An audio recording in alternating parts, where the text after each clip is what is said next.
السلام عليكم ورحمة الله.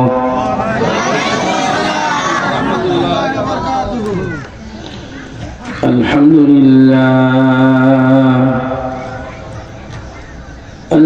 لله الذي خلق الإنسان وكرم وعلمه من البيان ما لم يعلم،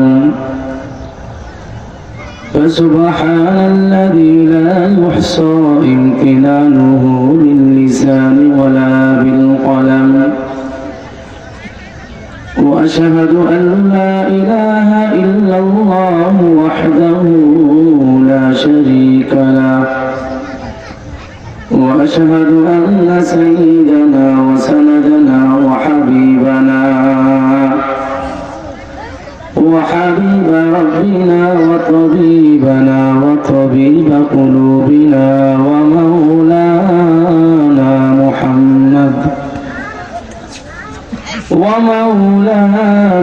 محمدا عبده ورسوله، صلى الله تعالى عليه وعلى آله وأصحابه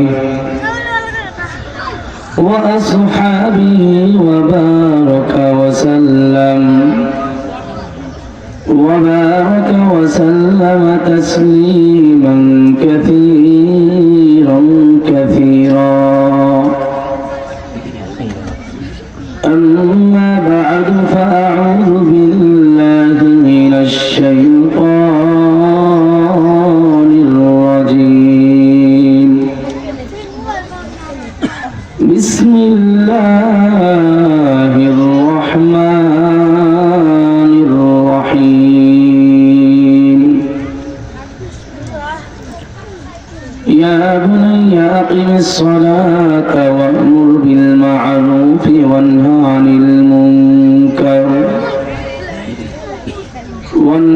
المنكر واصبر على ما أصابك، إن ذلك من عزم الأمور.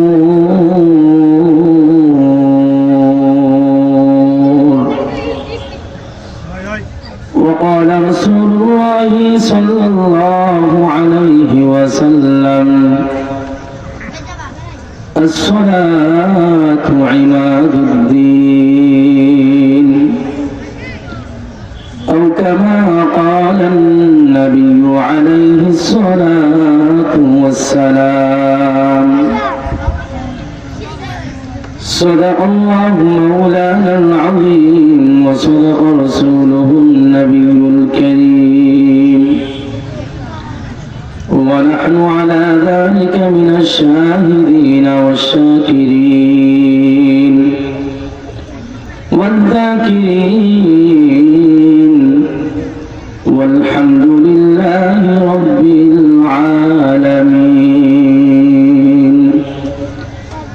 شكرا محمد شهد إبراهيم فاتكم.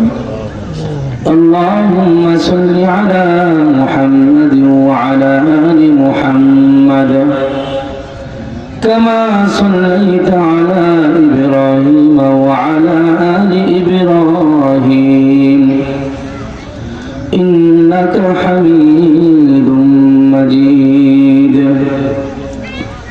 اللهم بارك على محمد وعلى آل محمد، كما باركت على إبراهيم وعلى آل إبراهيم إنك حميد مجيد. بلغ العلا بكماله، كشف الدجى بجماله، حسنت جميع خصاله. صلوا عليه وآله. توحید کی امانات سینوں میں ہے ہمارا،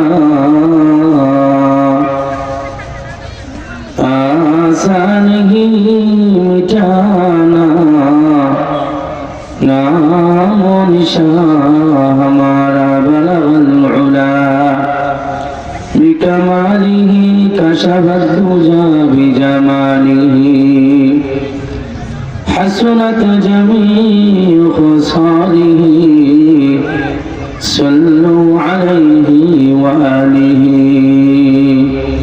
সকলে মুহাব্বতের সাথে একটু জিকির করি লা ইলাহা ইল্লাল্লাহ লা ইলাহা ইল্লাল্লাহ লা ইলাহা ইল্লাল্লাহ লা ইলাহা ইল্লাল্লাহ লা ইলাহা ইল্লাল্লাহ জিকির হক قد غزائر حرا داد أزطوفان جات روحرا لا إله إلا الله জিকির করি আর সকলে একটু সামনে দিকে আগে আসি সামনে অনেক ফাঁকা জায়গা আছে মেহেরবানি করে আমরা জিকিরের সাথে সাথে সামনে ফাঁকা জায়গাগুলো পূরণ করে বসি লা ইলাহা ইল্লাল্লাহ লা ইলাহা ইল্লাল্লাহ লা ইলাহা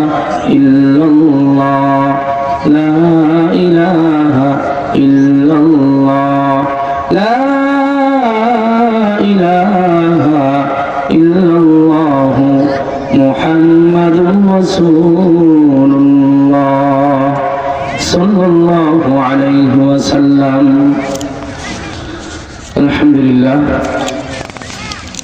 নূরে মদিনা নুরানি একাডেমি ও হাফিজিয়া মাদ্রাসার 11তম বার্ষিক ওয়াজ মাহফিলের সভাপতি সহসভাপতি প্রধান অতিথি প্রধান মেহমান বিশেষ মেহমান আমন্ত্রিত হযরত উলামায়ে কেরাম সামনে উপবিষ্ট আল্লাহর আশিকিন জাকিরিন মুহিব্বিন বান্দাগণ পর্দার আড়ায় অবস্থানরত শ্রদ্ধেয় মা ও বোনেরা এবং আমার মাকের আওয়াজ যেখানে যাচ্ছে সকলকে আমি দৃষ্টি আকর্ষণ করে বলবো আপনারা এদিক সেদিক ঘোরাফেরা না করে অতি তাড়াতাড়ি মাহফিলে চলে আসুন। অনেক ভাই দেখা যাচ্ছে প্যান্ডেলের বাইরে দাঁড়িয়ে আছেন, আমি আপনাদেরকে দৃষ্টি আকর্ষণ করে বলবো আপনারা ওখানে না দাঁড়িয়ে যতক্ষণ সম্ভব দিনই কথা শুনবেন একটু মাহফিলে আসেন, বসেন। হতে পারে আল্লাহ তাআলা আমার আপনার এই বসাটুকু নাজাতের জরিয়া বানায় দিতে পারে। আল্লাহ তাআলা কি পারে না? যে আল্লাহ তাআলা পারে।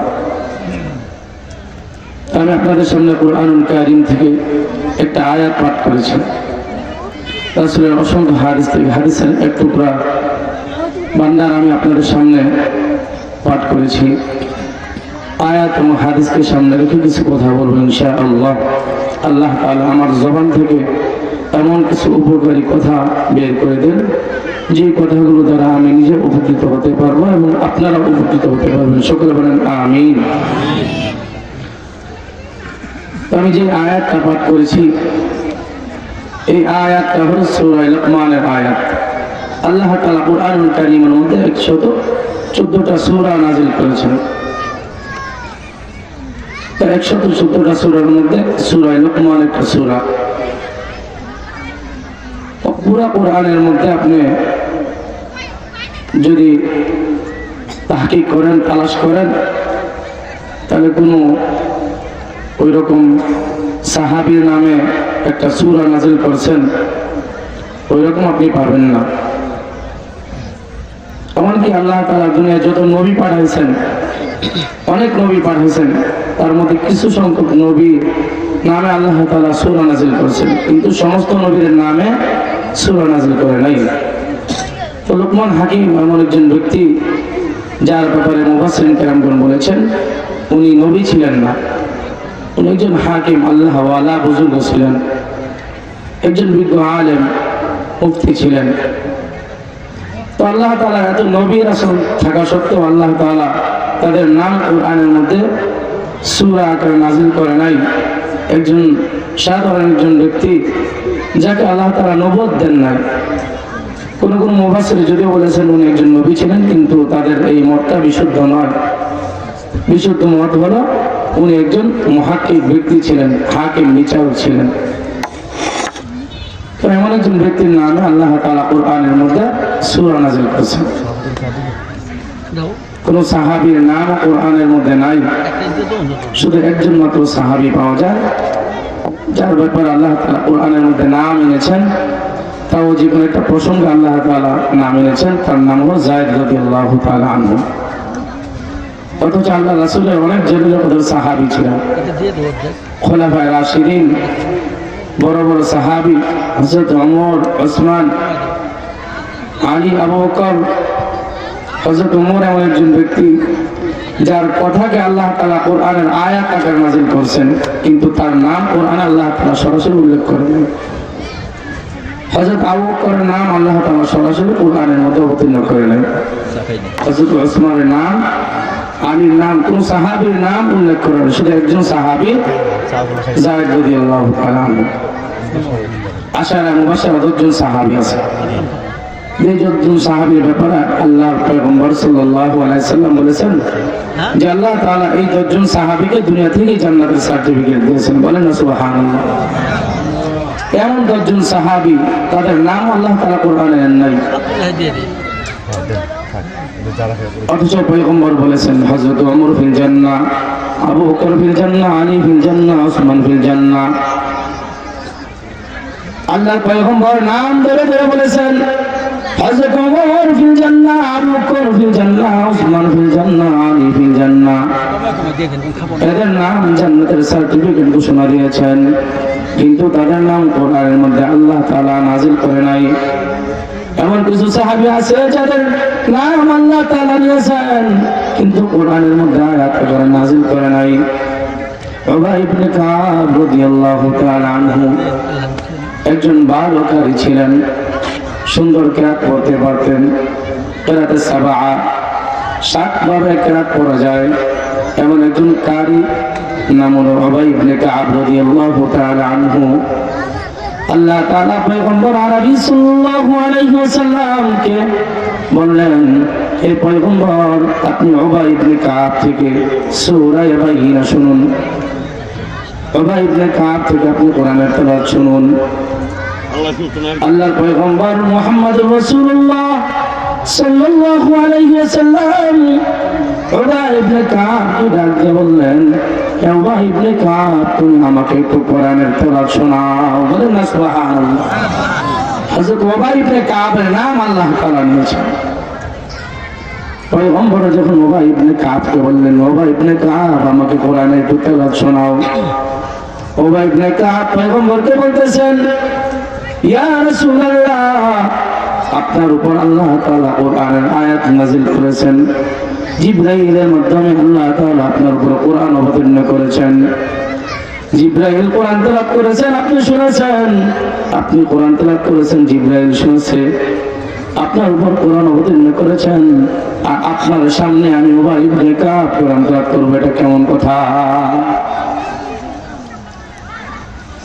উবাই ইবনে কাব, রাসূলের কথা মিথ্যা হতে পারে এটা সম্ভব না, তারপর তার কাছে কেমন আনন্দ বলতেছে, পয়গম্বর, আপনার উপর স্বয়ং কোরআন অবতীর্ণ হয়েছে, কোরআনের সূরা আপনার উপর অবতীর্ণ হয়েছে। আপনার কণ্ঠে কি সুন্দর তেলাওয়াত। পয়গম্বর, আপনি আমাকে বলতেছেন তেলাওয়াত করার জন্য? আল্লাহ রাসূল কাবকে বলতেছে, উবাই ইবনে কাবকে বলতেছে, হে উবাই ইবনে কাব, আমি পয়গম্বর বলতেছি, বিষয়টা এমন নয়। আমার আল্লাহ তাআলা তোমার নাম ধরে বলেছেন, পয়গম্বর উবাই ইবনে কাবের কণ্ঠে কোরআনের তেলাওয়াত শুনুন। বলেন না সুবহানাল্লাহ।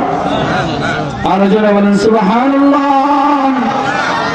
এমন একজন সাহাবী উবাই ইবনে কাব, তার নাম আল্লাহ তাআলা নিয়েছেন, কিন্তু কোরআনের মধ্যে তার নাম উল্লেখ করে নাই। জাফর রাদিয়াল্লাহু তাআলা আনহু পয়গম্বরের আরেকজন সাহাবী, যার নাম আল্লাহ তাআলা নিয়েছেন। আল্লাহ তাআলা পয়গম্বরের কাছে জিবরাইলের মাধ্যমে ওহী পাঠাইছেন, ও জিবরাইল, তুমি আমার বন্ধুর কাছে গিয়ে বলো, জাফরের এমন কিছু গুণ আছে যেই গুণগুলো আমি আল্লাহ তাআলা পছন্দ করি।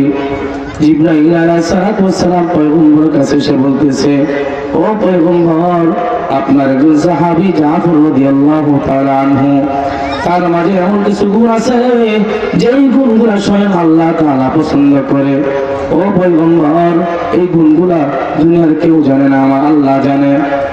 আল্লাহ রাসূলুল্লাহ সাল্লাল্লাহু আলাইহি ওয়াসাল্লাম জাফরকে ডাক দিলেন, বলতেছে, ও জাফর, তোমার মাঝে এমন কিছু গুণ আছে যে গুণগুলো আল্লাহ তাআলা পছন্দ করে। জাফর বলতেছে, ও পয়গম্বর, আমার মাঝে এমন কিছু গুণ আছে যে গুণগুলো দুনিয়ার কেউ জানে না, যে গুণগুলো সম্পর্কে দুনিয়ার কাউকে আমি বলি নাই। এমন কোন সাহাবী নাই যার কাছে আমি বলেছি আমি আমার মধ্যে এই গুণ আছে। ও পয়গম্বর, এমন গুণ, এমন গোপন গুণ সম্পর্কে আবার আপনি কিভাবে জানলেন? জাফর রাদিয়াল্লাহু তাআলা আনহু কিন্তু এটা জানে, পয়গম্বর কিন্তু গায়েব জানে না। পয়গম্বর কি গায়েব জানে? আল্লাহ রাসূল গায়েব জানে? বলেন, আল্লাহ রাসূল গায়েব জানে না। একমাত্র গায়েবের মালিক কে? জোরে বলেন আল্লাহ। আরো জোরে বলেন, একমাত্র গায়েবের মালিক কে? আরো জোরে বলেন, একমাত্র গায়েবের মালিক কে? যদি দুনিয়ার কোন ব্যক্তি বলে গায়েবের মালিক পয়গম্বর, আমরা তার কথা বিশ্বাস করি না। গায়েবের মালিক হলো আমার আল্লাহ। দলিল কি? আল্লাহ তাআলা কোরআনের মধ্যে বলেন, আলিমুল গায়বি ওয়াস শাহাদা। আল্লাহর পয়গম্বর সাল্লাল্লাহু আলাইহি ওয়াসাল্লাম গায়েব জানে না, গায়েব জানে কত আল্লাহ। আল্লাহ তাআলা কোরআনের এক আয়াতে বলেছেন, পাঁচটা ইলম, পাঁচটা জ্ঞান সম্পর্কে আল্লাহ তাআলা পয়গম্বরকে জানায় নাই। তার মধ্যে একটা হলো ইন্নাল্লাহা ইনদাহু ইলমুস সাআহ, ইন্নাল্লাহা ইনদাহু ইলমুস সাআহ ওয়া ইয়ানজিলুল গায়ব ওয়া ইয়া'লামু মা ফিল আরহাম ওয়া মা তাদরি নাফসুন মাযা তাকসিবু গাদা ওয়া মা তাদরি নাফসুন বিআইয়ি আরদিন তামুত। এই আয়াতের মধ্যে পাঁচটা ইলম সম্পর্কে আল্লাহ তাআলা বলেছেন, এই পাঁচটা ইলম আমি দুনিয়ার কাউকে দেই নাই। এখন যে বর্তমান বিজ্ঞান সম্পর্কে বিজ্ঞান আবিষ্কার করেছে, একজন মার গর্ভে ছেলে মেয়ে কি হয় না হয় তারা বলে দিতে পারে না। দুনিয়া আসার আগে তারা বলতে পারে না। বলেন, বলতে পারে? বলতে পারে। কেন পারে? এমন একটা মেশিন, এমন একটা যন্ত্র বের হয়েছে যে যন্ত্রের মাধ্যমে তারা পরীক্ষা করে বলে দিতে পারে এটা ছেলে না মেয়ে। এই ছেলে না মেয়ে এটা আকৃতি হওয়ার পরে তারা বলতে পারে, আকৃতি হওয়ার আগে তারা বলতে পারে? বলতে পারে না। তো গায়েবের ইলম একমাত্র কে জানে? জোরে বলেন আল্লাহ। তো জাফর রাদিয়াল্লাহু তাআলা আনহু জানেন, পয়গম্বর কিন্তু গায়েব জানে না। অবশ্যই তার কাছে আল্লাহ তাআলা জিবরাইলের মাধ্যমে ওহী নাযিল করে শোনাইছেন। তারপর অনেক সময় এরকম হয় না, নিজের প্রশংসা করলে ভালো লাগে, আছে না? আপনি আমার কাছে এসে বলতেছেন, হুজুর আজকে আপনার বইটা খুব সুন্দর হয়েছে, তারপর আপনার কাছে আবার আমার শোনার জন্য বা আরেকজনকে শোনানোর জন্য, বলি ভাই আপনি কি যেন বলবেন, এরকম হয় না? নিজের প্রশংসা করতে ভালো লাগে। তো জাফর রাদিয়াল্লাহু তাআলা আনহু বলেন, পয়গম্বর, আমার এই গুণগুলা তো দুনিয়ার কেউ জানে না, এই চারটা গুণ তো দুনিয়ার কেউ জানে না, আপনি জানলেন? পয়গম্বর বলতেছে, জাফর, তোমার মাঝে যে গুণগুলো আছে এই গুণগুলো আমার আল্লাহ তাআলা পছন্দ করেন। আল্লাহ তাআলা আমার কাছে তোমার নাম ধরে বলেছে। এমন সাহাবী যাদের নাম আল্লাহ তাআলা স্বয়ং নিজে নিয়েছেন। আল্লাহ তাআলা ওই সাহাবীর দিকে ইশারা করে কোরআনের আয়াত নাযিল করেছেন, কিন্তু তাদের নাম সরাসরি কোরআনের মধ্যে উল্লেখ করে নাই। এমন একজন ব্যক্তি লুকমান হাকিম, যার নাম আল্লাহ তাআলা কোরআনের আয়াতের মধ্যে উল্লেখ করেছেন। শুধু তাই নয়, তার নামে আল্লাহ তাআলা একটা সূরা নাযিল করে দিয়েছেন। বলেন না সুবহানাল্লাহ। কে সে লুকমান?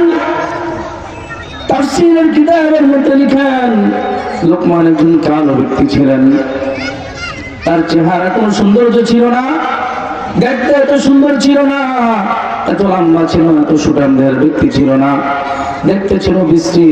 একজন মানুষ অসুন্দর হওয়ার জন্য তার মধ্যে যত গুণ দরকার, তার মধ্যে যত সিফাত দরকার, এই লোকমান হাকিমের মধ্যে সবগুলো সিফাত আল্লাহ তাআলা দিয়েছেন। এমন একজন কালো ব্যক্তি হওয়া সত্ত্বেও আল্লাহ তাআলা তার নাম কোরআনের মধ্যে নাজিল করেছেন।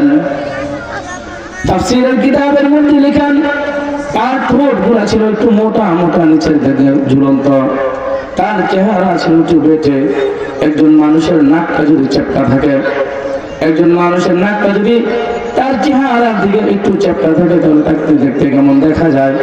একটা ব্যক্তি যদি খাটো হয়, তার চেহারাটা যদি আরো বিশ্রী হয়, তার পায়ের আঙ্গুলগুলো যদি ছড়ানো থাকে, তাহলে তাকে কেমন দেখা যায়।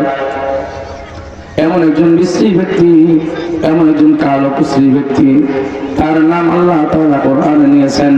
আমরা অনেক সময় বলি এই ব্যক্তিটাকে ডেকের কালোর মধ্যে দেখা যায়, ডেকের কালি যেমন দেখা যায় কালো, এই ব্যক্তিটাকে এমন কালো দেখা যায়। লোকমান হাকিমকে কিন্তু এমন সুন্দর দেখা যায় না। অনেক সময় এমন হয় না, একজন মানুষ কালো কিন্তু তার চেহারার পেস কাটিং সুন্দর হয় না, কালো কিন্তু তার চেহারার যে পেস কাটিং, এটা দেখে তার মানুষ তার প্রতি আকৃষ্ট হয়ে যায়। তো তাফসীরের কিতাবের মধ্যে এই গুণগুলো উল্লেখ করছেন। এমন একজন ব্যক্তি যে বিশ্রী, তার নাম আল্লাহ তাআলা কোরআনে নিয়েছেন। তাফসীরের কিতাবের মধ্যে লেখেন, দুনিয়ার মধ্যে 3 কালো ব্যক্তিকে আল্লাহ তাআলা শ্রেষ্ঠত্ব দান করেছেন। যারা বলেন কয়জন ব্যক্তি? 3 জন কালো ব্যক্তিকে আল্লাহ তাআলা শ্রেষ্ঠত্ব দান করেছেন। এখান থেকে বোঝা যায় আল্লাহর কাছে কোন কালো হোক সুন্দর হোক, আল্লাহ তাআলার কাছে কারো মূল্য নাই। একমাত্র মূল্য হলো তাকওয়াবান।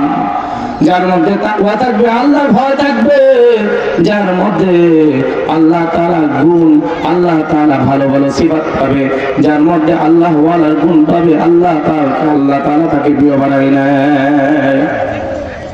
এই জন্য পয়গম্বর বলেন, ইন্নাল্লাহা লা ইয়ানজুরু ইলা সুওয়ারিকুম ওয়া আমওয়ালিকুম ওয়ালাকিন ইয়ানজুরু ইলা কুলুবিকুম ওয়া আমালিকুম। আপনি যদি বলেন যে হুজুর দেখতে খুব সুন্দর দেখা যায়, এই জন্য আল্লাহ তাআলা তার চেহারার মধ্যে নূর দিয়েছে, এই জন্য হয়তো আল্লাহ তাআলা তাকে পছন্দ করে, তাই না? দুনিয়ার মানুষের নিয়ম তেমন। একজন ছেলে যদি খুব সুন্দর হয়, তার বডি ফিটনেস যদি ভালো হয়, সবাই তাকে মহব্বত করে, পছন্দ করে। কিন্তু আল্লাহ তাআলা এমন নয়। আল্লাহ তাআলা কোন সুন্দর দেখে না, কালো দেখে না। যার মধ্যে আল্লাহ তাআলা গুণ দেখেন, আল্লাহ তাআলা তাকওয়া দেখেন, এমন ব্যক্তিকে আল্লাহ তাআলা তার নিকটবর্তী করে নেয়। লোকমান হাকিম সম্পর্কে তাফসীরি কিতাবের মধ্যে লিখেন, আমি আপনাদের সামনে যখন বয়ান করতেছি, এমন একদিন লোকমান হাকিম খোলা মাঠে স্টেজে বসে বয়ান করতেছে। একজন ব্যক্তি দূর থেকে দেখতেছে, একজন আলেম কি সুন্দর করে কথা বলতেছে, জ্ঞান গর্ব কথা বলতেছে। তার আওয়াজ যখন কানের মধ্যে গেল, যাওয়ার পর সে আস্তে আস্তে মাহফিলের দিকে আসলো, এসে পিছনে বসে বয়ান শুনলো। বয়ান শোনার পর তার মনের মধ্যে একটা বিষয়ের সন্দেহ হচ্ছে, যে হুজুর বয়ান করতেছে এই হুজুরটা তার চিনা চিনা মনে হয়। এমন হয় না অনেক সময়? মনে করেন আমি নারায়ণগঞ্জ থেকে এখানে আসছি, হঠাৎ করে যদি কোন ব্যক্তি আমাকে ওখানে দেখে থাকে আর সে এখানে থাকে, সে বলবে না হুজুর আপনাকে একটু চিনা চিনা লাগে, কই যেন দিচ্ছে না, বলবে না এই কথা? তো ওই ব্যক্তি সন্দেহ লাগতেছে, কিন্তু সে সাহস পাচ্ছে না। কিভাবে গিয়ে জিজ্ঞাসা করে যে ভাই আপনি কোন ব্যক্তি? তার ভিতরে এমন একটা সাহস হচ্ছে না হুজুরকে গিয়ে জিজ্ঞাসা করে। অথচ আজকে আমাদের অবস্থা কেমন? একজন আলেমের সামনে আমরা কেমন করে কথা বলি, আমাদের কথার ভাষা পরিবর্তন হয়ে যায়, এমন হয় না? কিন্তু না, একজন আলেমকে চূড়ান্ত যেই আদব আছে, ওই আদব বজায় রেখে তার সাথে কথা বলতে হবে। তো এই ব্যক্তি আস্তে আস্তে হুজুরের কাছে আসলো, এসে বলতেছে হুজুর আপনাকে একটা কথা বলবো, সাহস পাচ্ছি না, আপনি যদি অনুমতি দেন তাহলে বলতে পারি। লোকমান হাকিম বলেন ঠিক আছে বলেন। তো ওই ব্যক্তি বলতেছে হুজুর আপনি কি অমুক ব্যক্তি, যে ব্যক্তি অমুক সময় এমন এক ব্যক্তির সাথে আপনি ছাগল চড়াইছেন মাঠের মধ্যে? কারণ আপনার মতো এমন একজন ব্যক্তি আমার বন্ধু ছিল, যেই বন্ধু আমার সাথে ওই মাঠের মধ্যে বকরি চড়াইছে, সেম আপনার নাক যেমন, আপনার ঠোঁট যেমন, আপনার চেহারা যেমন, আপনার উচ্চতা যেমন, এমন একজন ব্যক্তি আমার সাথে ওই মাঠে এসে আমাদের ছাগল চড়াইছে। হুজুর আপনি কি সেই ব্যক্তি? লোকমান হাকিম ডাক দিয়ে বলতেছে, হাওয়াই আমি সেই ব্যক্তি, যেই ব্যক্তি তোমার সাথে ছাগল চড়াইছে। লোকমান হাকিম এই কথা বলার পর ওই ব্যক্তি বলতেছে, ভাই তাহলে আপনার মধ্যে এত সুন্দর জ্ঞান গল্প আলোচনা করার ক্ষমতা কে দিয়েছেন? দুজনে এক মাঠের মধ্যে ছাগল চড়াইতাম, রাখালগিরি করতাম, আমি রাখাল রয়ে গেলাম, আর আপনি কি আল্লাহ তাআলা ওই রাখাল ছেড়ে, আল্লাহ তাআলা আপনাকে ওই রাখালগিরি ছেড়ে এত মর্যাদার অধিকারী কিভাবে বানাইছেন? এই যে কথাটা বললাম, এখান থেকে একটা বিষয় শিক্ষা দিতে হয়। আমি আলোচনা করলাম, তারা শুনলেন, বাড়িতে চলে গেলেন না। যেখানেই যান হযরত উলামায়ে কেরাম যে সমস্ত কথাগুলো বলে, এখান থেকে কিছু কথা নিজের পাথর হিসেবে সংগ্রহ করবেন। এই যে লোকমান হাকিমকে এসে বলল, হুজুর আপনি কি সেই ব্যক্তি যে আমার সাথে ছাগল চড়াইছেন? লোকমান হাকিম কি বলল? লোকমান হাকিম কি বলছে যে না আমি সেই ব্যক্তি না, এটা বলছে? কি বলছে জোরে বলেন? বলছে যে হ্যাঁ আমি ওই ব্যক্তি। তিনি কিন্তু অতীতকে ভুলে যায় নাই। আজকে আমরা যদি একটু টাকা পয়সা হয়ে যায়, আমাদের গরম, আমরা আমাদের অতীতকে ভুলে যাই। কোন ব্যক্তি যদি তার অতীতকে ভুলে যায়, তাহলে কি সে নিয়ামতের শুকরিয়া আদায় করলো না অকৃতজ্ঞতা আদায় করলো? জোরে বলেন। নিয়ামতের শুকরিয়া আদায় করলো না শুকরিয়া আদায় করলো? জোরে বলেন। নিয়ামতের শুকরিয়া আদায় হলো না। কোন ব্যক্তি যদি তার অতীতকে স্মরণ করে বর্তমান বিষয় চিন্তা করে, তাহলে বোঝা গেল তার মধ্যে অতীতের যেই নিয়ামত আল্লাহ তাআলা দিয়েছেন, এই নিয়ামতের শুকরিয়া আদায় করা হলো। হযরত ওমর রাদিয়াল্লাহু তাআলা আনহু হাদিসের মধ্যে আসছে, একদিন এক মাঠের পাশ দিয়ে হযরত ওমর কোথাও যেন যাইতেছে। তো মাঠের দিকে তাকায় হযরত ওমর কাঁদতেছে, তার চোখ দিয়ে পানি টপ টপ করে পানি পড়তেছে। তার সাথে যে সমস্ত সাথীরা ছিল, দোস্ত হাবাবরা ছিল, সাহাবায়ে কেরাম, তারা চিন্তা করতেছে হযরত ওমর এদিকে তাকায়, খলিফাতুল মুসলিমিন হযরত ওমর এদিকে থেকে তাকাইলেন, তাকায় কি দেখলেন? তার চোখ দিয়ে পানি টপ টপ করে পড়তেছে। তাদের মনের মধ্যে একটা কেমন যেন একটা চিন্তা লাগতেছে যে খলিফাতুল মুসলিমিন এদিক থেকে কাঁদতেছে। তারা জিজ্ঞাসা করলো, আমিরুল মুমিনিন হযরত ওমর, খলিফাতুল মুসলিমিন হযরত ওমর, এই মাঠের দিকে তাকায় আপনি কেন কাঁদতেছেন? আমরা দেখতেছি আপনার চোখ দিয়ে পানি টপ টপ করে পড়তেছে। হযরত ওমর কান্না রাখতে পারে না, সাহাবীদেরকে বলতেছে, ও আমার দোস্ত আহবাব, তোমরা শোনো, আমি হযরত ওমর একদিন এই মাঠের আগে এমন একটা সময় গেছে, এই সময় আমি এই মাঠের মধ্যে রাখালগিরি করতাম। আমি আমার অতীতকে চিন্তা করে আমি কাঁদতেছি। কে সেই ওমর, যে ওমর রাখালগিরি করত? আজকে আল্লাহ তাআলা ওমরকে অর্ধ জাহানের বাদশা বানাইছেন।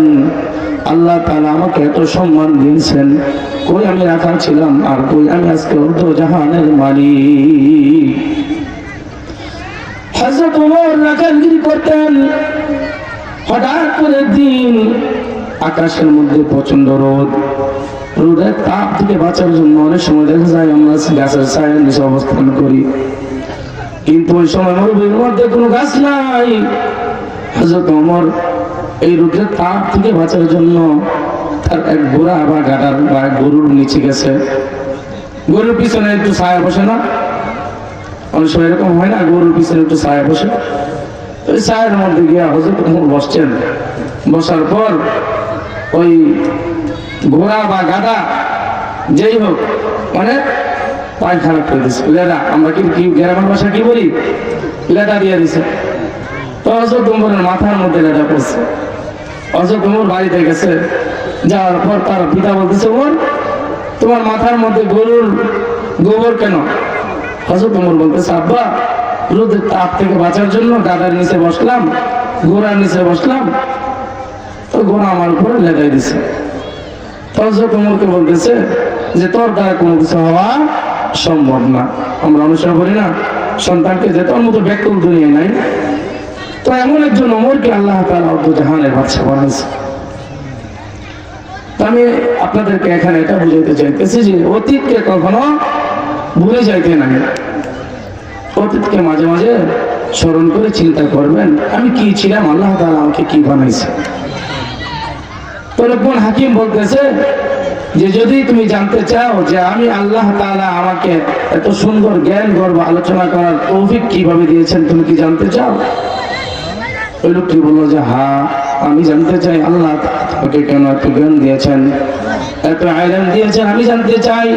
লোকমান হাকিম বলতেছে তাহলে শোনো, আমার মধ্যে এমন কিছু গুণ আছে যে গুণগুলোর কারণে হয়তো আল্লাহ তাআলা আমাকে এমন মর্যাদার অধিকারী বানাইছেন।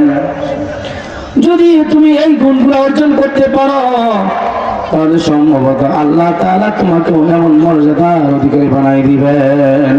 এই গুণগুলো কি শোনার দরকার আছে কিনা? আছে কিনা জোরে বলেন।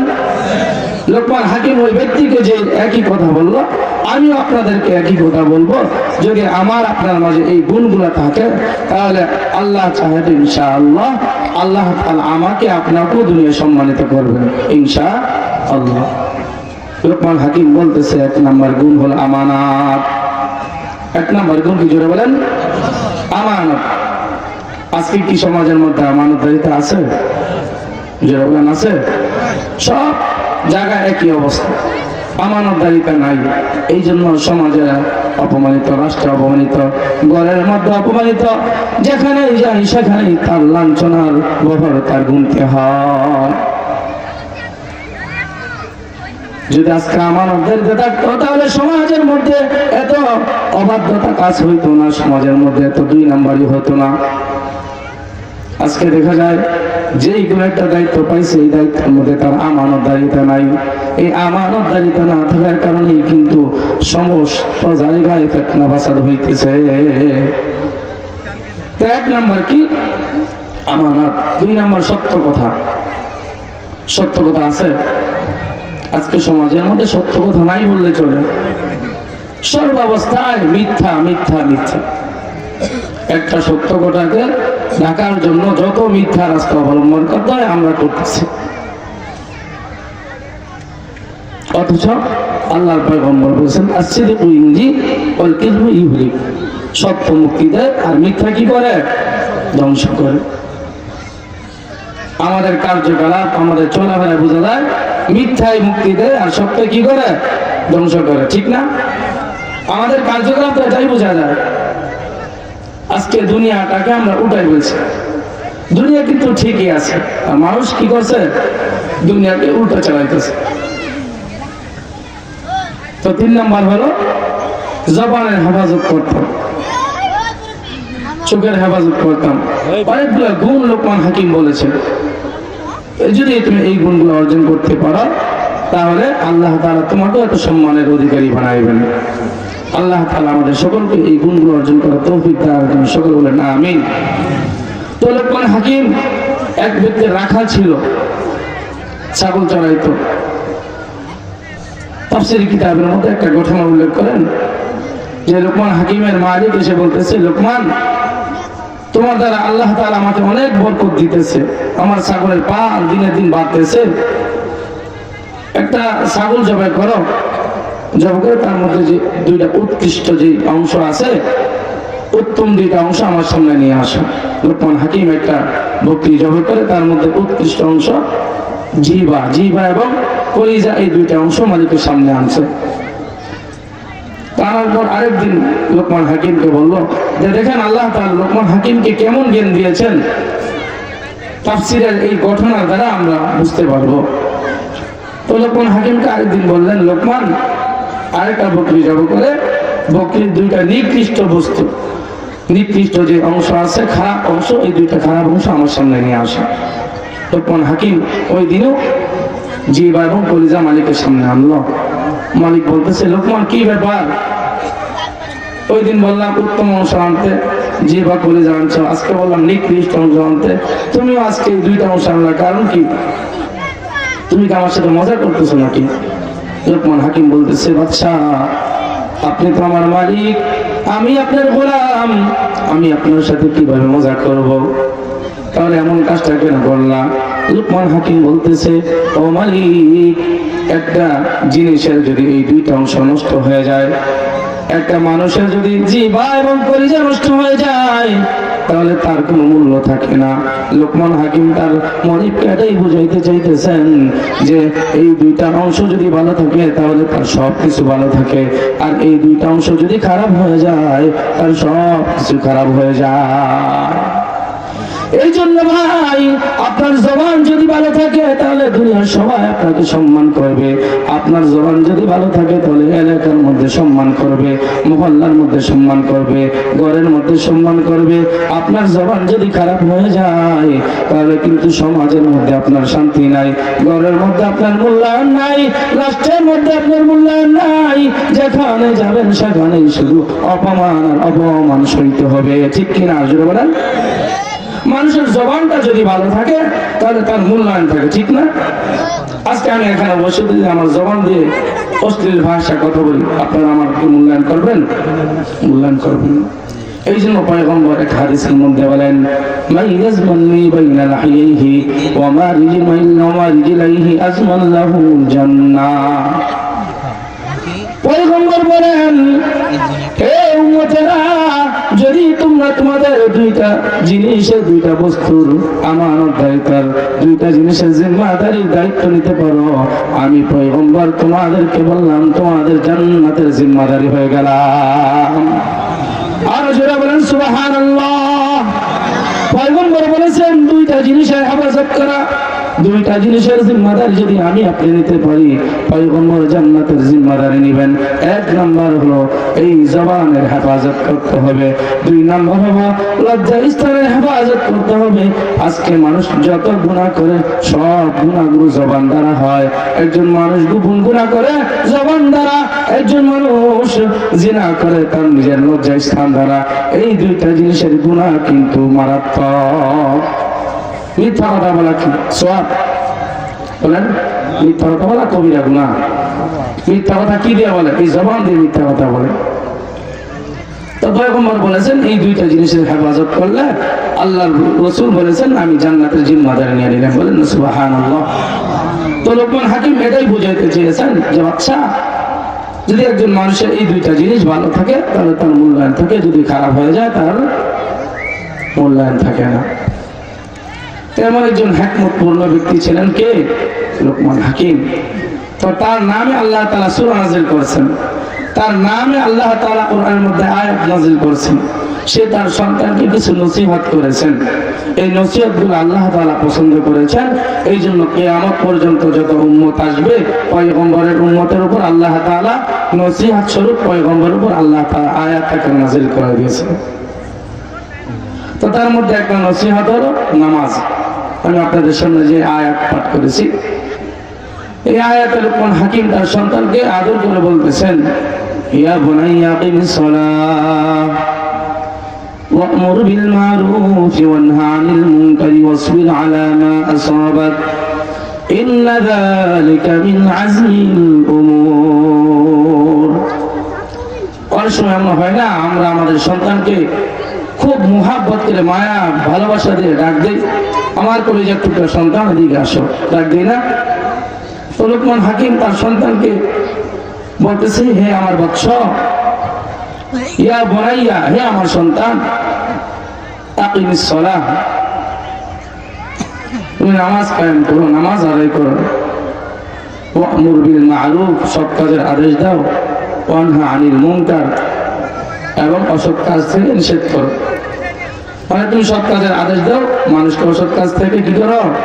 নিষেধ করো। এই আয়াতে আল্লাহ তাআলা তিনটা গুণের কথা বলেছেন। কয়টা গুণ? তিনটা গুণ। লোকমান হাকিম তার সন্তানকে এই আয়াতে কয়টা নসিহত করেছেন? তিনটা নসিহত। এক নম্বর নামাজ কায়েম করো, দুই নম্বর সৎ কাজের আদেশ দাও, তিন নম্বর অসৎ কাজ থেকে নিষেধ করো। আজকে তো এমন পিতা পাওয়া যায় না, এমন মা পাওয়া যায় না, এমন এমন বাবা পাওয়া যায় না যেই মা বাবা সন্তানকে আদর করে বলবে, সন্তান এখন তুমি বড় হইছো, এখন তুমি বালেগ হইছো, আল্লাহ তাআলা তোমার উপর নামাজ ফরজ করেছেন, তুমি নামাজ আদায় করো। এখন তেমন পিতা পাওয়া যায় না যেই পিতা তার সন্তানকে ভালো ভালো নসিহত করবে। এখন তেমন পিতা পাওয়া যায় না যে পিতা তার সন্তানকে বসায় আদর করে করে এই কথাগুলো বলবে। আজকে মার সামনে সন্তান খারাপ কাজ করে, বাবার সামনে সন্তান খারাপ কাজ করে, কিন্তু বাবা কিছু বলে না। এই কিছু না বলাটা কিন্তু একদিন এমন পর্যায়ে চলে যায়, সন্তান সমাজের মধ্যে একমাত্র খারাপ হওয়ার কারণ হলো মা বাবা। সন্তান প্রাথমিক পর্যায়ে যত ভালো কাজ আছে সব কাজের আদেশ কে দিবে? জোরে বলেন, মা এবং বাবা। প্রাথমিক শিক্ষা কিন্তু মা বাবা থেকেই পায় সন্তান। লোকমান হাকিম তার সন্তানকে কি বললেন? 1 নাম্বার বলেন, আকিমিস সালাহ, সন্তান নামাজ কায়েম করো। আজকে আমাদের মধ্যে ঈমান পাওয়া যায় কিন্তু নামাজ পাওয়া যায় না, ঈমানওয়ালা নামাজ পাওয়া যায় না। অনেক মুসল্লি আছে মসজিদে নামাজ আদায় করে কিন্তু ঈমানওয়ালা নামাজ পাওয়া যায় না। এমন নামাজ পাওয়া যায় না যেই নামাজের মধ্যে খুশু পাওয়া যায়, এমন নামাজ পাওয়া যায় না যেই নামাজটা আমার মালিক আল্লাহর জন্য হয়। আমি আপনি মসজিদে নামাজ আদায় করতেছি, নামাজ পড়তেছি, নামাজের মধ্যে ইতমিনান নাই। মসজিদে ঢুকলাম, ঝটপট করে নামাজ পড়ে বের হলাম, মসজিদের মধ্যে গেলাম, নামাজ একটু দেরি হয়েছে, ইমাম সাহেবকে বলতেছি, ইমাম সাহেব ওই যে ঘরের দিকে তাকান, নামাজের মধ্যে কিন্তু সময় বেশি হয়ে গেছে। এমন কিছু মুসল্লি আছে নামাজ 1 মিনিট 2 মিনিট দেরি হলেই তারা নামাজের পরে মসজিদ থেকে বের হয়ে তারা বিভিন্ন কথাবার্তা বলতে থাকে। আছে না এমন কিছু মুসল্লি? সব জায়গায় এমন কিছু মুসল্লি থাকে নামাজে যখন দাঁড়ায় এখন ঘড়ির দিকে তাকায়। আছে না? হুজুরে কয়টায় নামাজ শুরু করেছে, নামাজ যখন শেষ ডান দিকে সালাম ফিরাইছে যদি ঘড়ি থাকে ঘড়ির দিকে তাকায়, বাম দিকে সালাম ফিরাইছে যদি ঘড়ি থাকে ঘড়ির দিকে তাকায়। এমন কিছু মুসল্লি আছে যেই মুসল্লি সালাম ফিরাইয়া আগে ঘড়ির দিকে তাকায়। নামাজ আজকে কয় মিনিট লাগছে, যদি একটু বেশি হয় হুজুরে কিন্তু খবর হয়ে যায়। আছে না? নামাজটা কেমন পড়বেন, কিভাবে নামাজ পড়বেন? আমার আপনার নামাজ তো হবে কার মতো? জোরে বলেন, আল্লাহর পয়গম্বর যেভাবে নামাজ পড়ার কথা বলেছেন, সাহাবায়ে কেরাম যেভাবে নামাজ পড়েছেন এমন ভাবে নামাজ আদায় করতে হবে।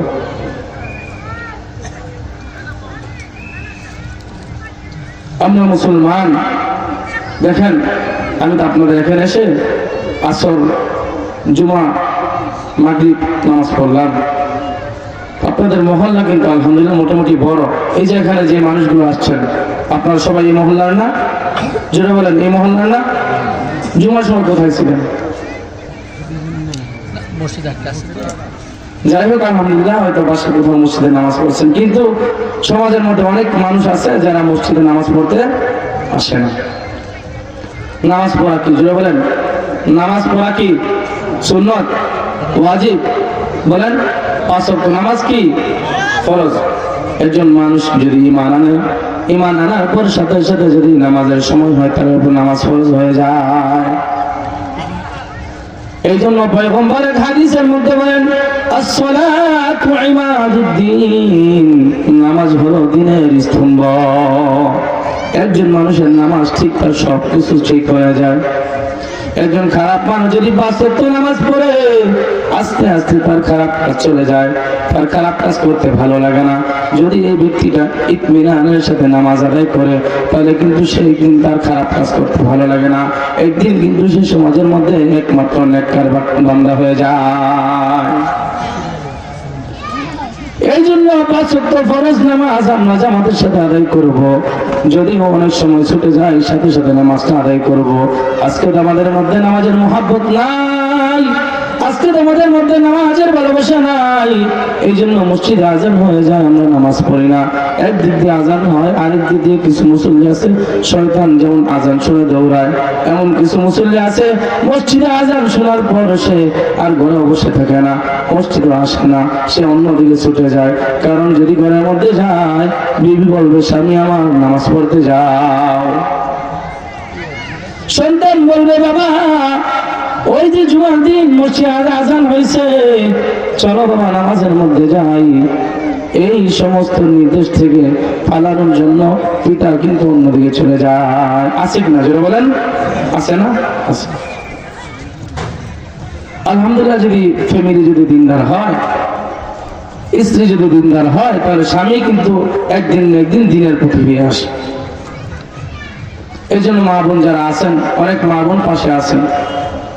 তো শুনেছি আলহামদুলিল্লাহ আপনাদের এলাকায় পুরুষের চেয়ে নাকি মা বোনরা বেশি হয়, ঠিক না? শুনেছি।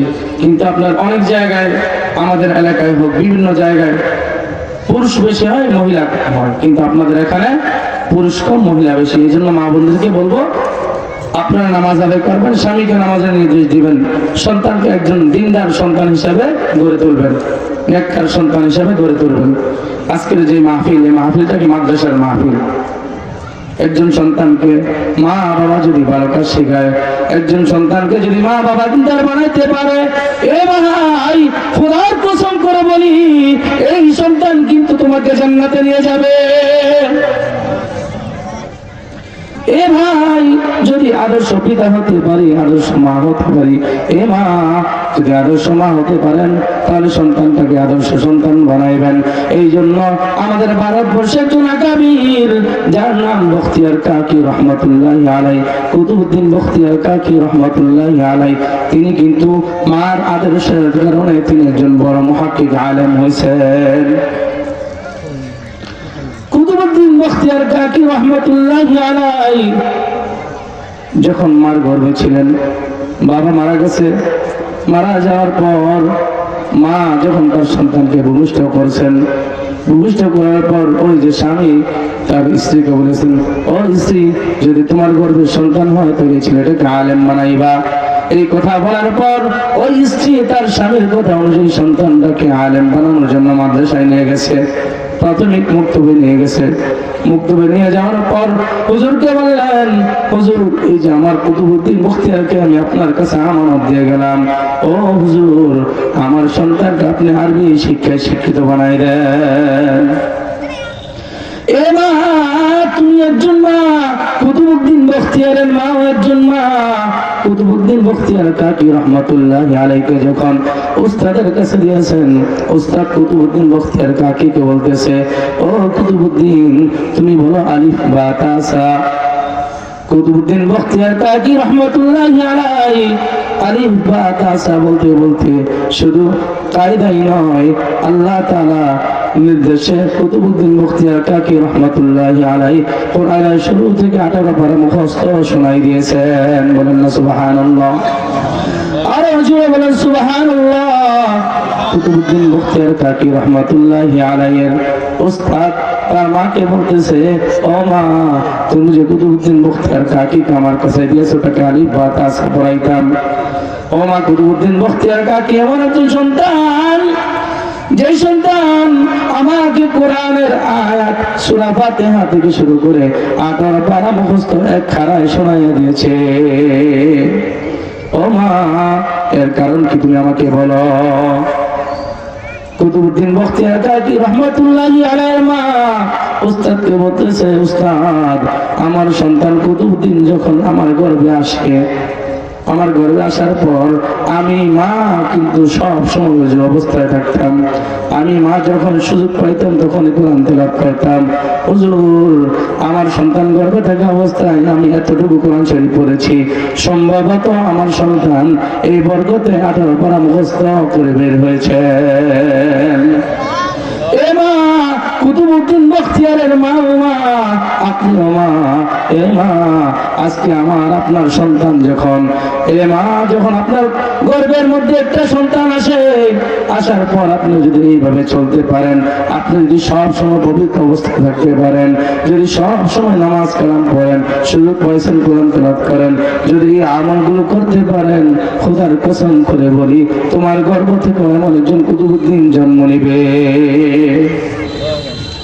আজকে তো সমাজের মধ্যে দেখা যায় একটা মায়ের গর্ভে যখন সন্তান আছে, আসার পর তার কাজকর্ম বন্ধ হয়ে যায়, শুধু সামনে একটা ডিসপ্লে নিয়ে বসে থাকে, যদি ডিসপ্লে না থাকে একটা মোবাইল নিয়ে বসে থাকে। সে অবসর সময় কিভাবে কাটাবে, হয়তো টেলিভিশনের দিকে তাকায়, না হয় মোবাইলের দিকে তাকায়। এই সমস্ত গুনার কাজ করতে করতে কিন্তু সে সময়টা ব্যয় করে।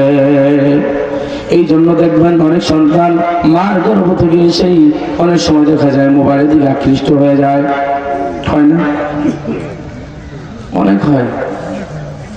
কারণ কি, ওই তার গর্ভে থাকা অবস্থায় গুনাহের আসর তার মধ্যে পড়েছে, এই জন্য তার মধ্যে এই খারাপ কাজগুলো তার জেহানের মধ্যে চলে আসছে। আপনার গর্ভ থেকে ভালো সন্তান কিভাবে আসবে? এখন তো রাস্তার মধ্যে সকালবেলা ফজরের পরে হাঁটবেন, হাঁটার পর এমন কোনো ঘর পাইবেন না যে ঘরের কাজ দিয়ে যাওয়ার পর একটা মহিলার কণ্ঠে কোরআন তারা শুনতে পাইবেন। এমন কোনো ঘর নাই যেই ঘরের মধ্যে কোরআনের তেলাওয়াত পাওয়া যায়।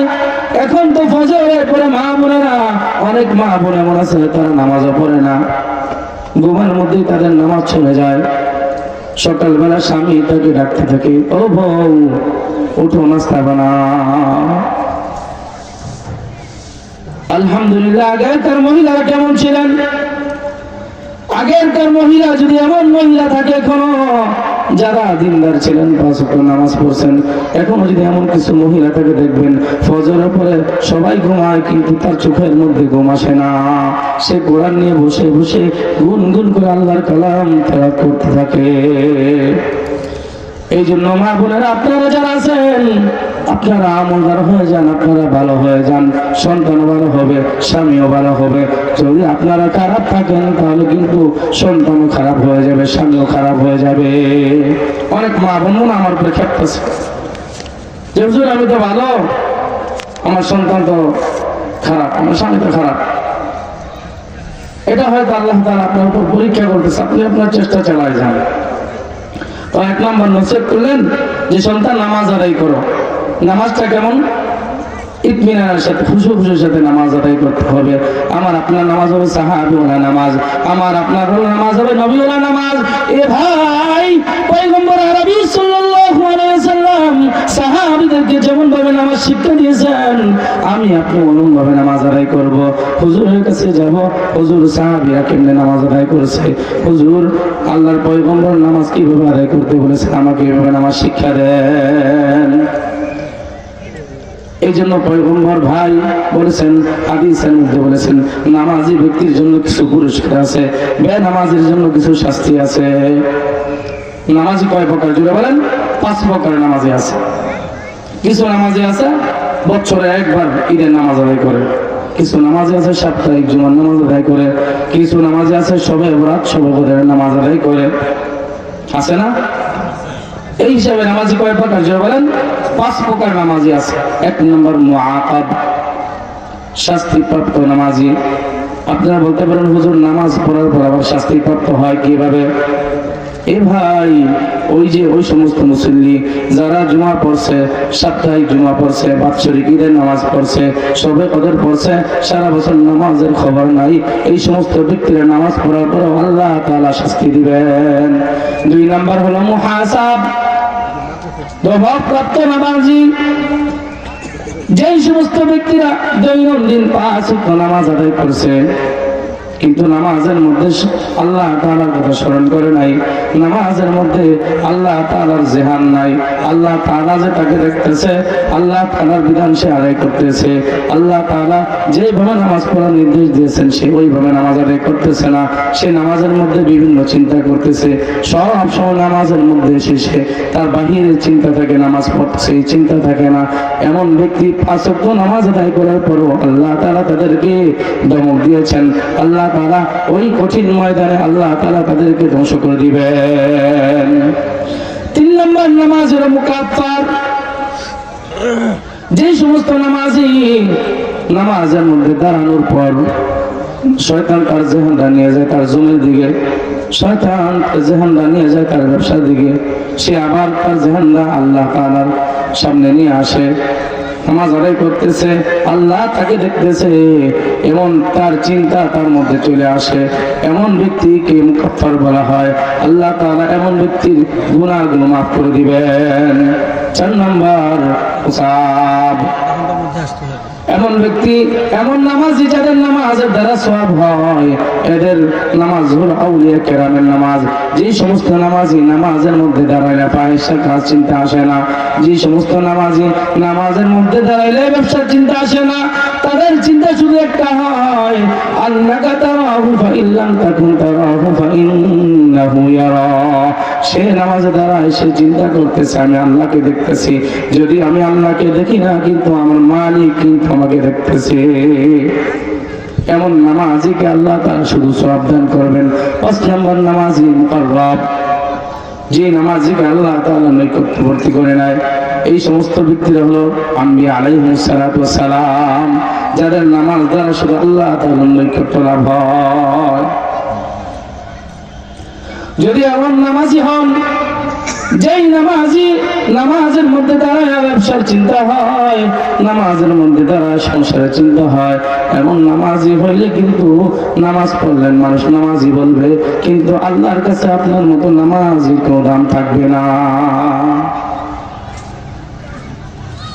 নামাজের মধ্যে দাঁড়ায় চিন্তা করতে হবে আমার মালিক আল্লাহ আমাকে দেখতেছেন, আমি তার কুদরতে পায়ে সিজদা দিতেছি। এ শয়তান, তুমি যতই ধোঁকা দাও আমি কিন্তু আল্লাহর সামনে দাঁড়া আছি, আল্লাহ আমাকে দেখতেছে। এই ভাই, এই জন্য খুশুর সাথে নামাজ আদায় করতে হবে। সাহাবীরা নামাজ আদায় করতে হবে। সাহাবা একরাম কিভাবে নামাজ আদায় করেছেন হাদিসের মধ্যে আসছে। পয়গম্বর আরবি সাল্লাল্লাহু আলাইহি ওয়াসাল্লাম একবার সাহাবীদের সামনে একটা হুকুম দিলেন, ও সাহাবীরা, আজকে রাতে আমরা পাহাড়ের মধ্যে অবস্থান করব। এমন 2 জন সাহাবী দরকার, যে সাহাবী আমাদেরকে পাহারা দিবে, সৈন্যবাহিনীরা যেন আমাদের উপর আক্রমণ না করতে পারে। পয়গম্বর আরবি সাল্লাল্লাহু আলাইহি ওয়াসাল্লাম নির্দেশ দেওয়ার পর 2 জন সাহাবী দাঁড়ায় গেলেন। 1 নম্বর সাহাবী হলো আব্বাদ ইবনে বিশার, 2 নম্বর একজন সাহাবী হলো মুহাজির সাহাবী। এই 2 জন সাহাবী বললেন, ইয়া রাসূলুল্লাহ, আমরা আপনাদের সকলকে পাহারা দিব। 2 জন সাহাবী পাহারা দেওয়ার জন্য প্রস্তুত। তাদের মধ্যে চুক্তি চলতেছে। একজন সাহাবী আরেকজন সাহাবীকে বলতেছে, তুমি রাতের শুরু ভাগে পাহারা দিবা, আমি রাতের শেষ ভাগে পাহারা দিব। আব্বাদ ইবনে বিশার সে রাতের শুরু ভাগে পাহারা দিবে। আব্বাদ ইবনে বিশার পাহারা দিতেছে, যখন দেখলেন সমস্ত সাহাবা ঘুমায় রয়েছে, কোন সৈন্যবাহিনী কোন শত্রু বাহিনী তাদেরকে দেখা যাইতেছে না। আব্বাদ ইবনে বিশার বলতেছে, এখন তো কোন শত্রু বাহিনী দেখা যায় না, আমার মালিক আল্লাহর দরবারে আমি 2 রাকাত নামাজ আদায় করি। আব্বাদ ইবনে বিশার নামাজের মধ্যে দাঁড়ায় গেছেন, নামাজ আদায় করতেছেন। ওই দিক দিয়ে একটা শত্রু বাহিনী থেকে দেখতেছে, সব সাহাবায়ে কেরাম ঘুমায় আছে, একজন ব্যক্তি দাঁড়ায় আছে, সেও নামাজ পড়তেছে। এই সুযোগে ওই শত্রু বাহিনী তাকে নিক্ষেপ করে তাকে তীর নিক্ষেপ করার পর 3টে সাহাবীর গায়ের মধ্যে বিঁধল। বিধার পর সাহাবী কিন্তু নামাজ ছাড়ে নাই, এই তীর নিয়ে সাহাবী নামাজ আদায় করতেছে। এই ভাই, তাদের নামাজ দেখেন কেমন খুশুর সাথে নামাজ। এমন নামাজি ব্যক্তি যদি হতে পারেন, তাহলে আল্লাহ তাআলা আপনাকে আমাকে দুনিয়ায় সফল কাম দিবেন, আখিরাতেও কিন্তু সফল কাম দিবেন। দুনিয়ার মধ্যে সফল কাম দিবেন কিভাবে? আল্লাহ তাআলা কোরআনের আয়াতের মধ্যে বলেন ওমান ইয়াত্তাকিল্লাহা ইয়াজআল লাহু মাখরাজা ওয়া ইয়ারযুকহু মিন হাইসু লা ইয়াহতাসিব। আল্লাহ তাআলা বলেন নামাজি, প্রকৃত নামাজি যদি হতে পারে আল্লাহ তাআলা তোমাকে বিগাইরে হিসাব রিজিক দান করবে, এমন জায়গা থেকে রিজিক দিবে যেই জায়গা থেকে তুমি রিজিকের আশাও কখনো করো নাই। 2 নম্বর ফায়দা হলো ইন্নাস সালাতা তানহা আনিল ফাহশাই ওয়াল মুনকার। যদি খুশুর সাথে নামাজ আদায় করতে পারো রে মুমিন, আল্লাহ তাআলা তোমার এই নামাজের মাধ্যমে তোমাকে সমস্ত ফাহশা কাজ থেকে বিরত রাখবেন। আমাদের দাওয়াত মেহমান চলে আসছেন, আমি আপনাদের সামনে বাংলাদেশে যে কথাগুলো বললাম, আল্লাহ তাআলা আমাদের সকলকে এই কথাগুলোর উপর আমল করার তৌফিক দান করেন, আমাদের সকলকে প্রকৃত নামাজি বানায় দেন, আল্লাহ তাআলা আমাদের দুনিয়া থেকে উঠাই নেন। সকলে বলেন আমিন। ওয়া আখির দাওয়ানা আলহামদুলিল্লাহি রাব্বিল আলামিন। আপনারা সকলে আমার জন্য দোয়া করবেন, আল্লাহ তাআলা যেন আপনাদের কাছে যেরকম সহি সালামতে এসে পৌঁছতে পারলাম, আবার যেন আল্লাহ তাআলা আমাকে আমার গন্তব্যস্থলে পৌঁছে দেন। সকলে বলেন আমিন।